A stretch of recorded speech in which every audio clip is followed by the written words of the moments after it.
Мейірімділік нұры. Бірде сиқырлы дүкеннің иесі ақылгөй қария Алан мен Інжуге 2 дорба алтын тиын сыйға тартты.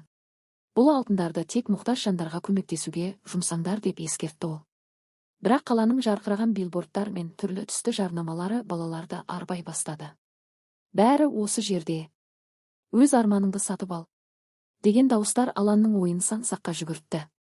Ол өзі армандаған ойыншықтарды көргенде қарияның сөзін ұмыта жаздады.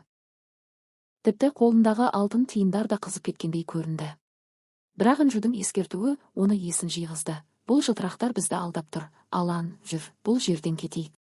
Келесі күні мұғалім оларға маңызды сабақ айтты. Алтын қолдың кірі. Ал жүректегі мейірім оны жоғалту мүмкін емес. Осы сөзден кейін Алан алтынның нағыз құнын түсінді. Ол көшеде ауыр сөмке көтерген әжеге көмектесіп, өз тиындарын ізгі істер жәшігіне салды. Әженің алғысы мен мейірімді күлкісі Аланға кез келген ойыншықтан артық қуаныш сыйлады. Балалар биік таудың басына шыққанда айналаны ерекше бір нұр бөледі. Бұл олардың жасаған жақсылықтарына шыққан мейірімділік нұры еді.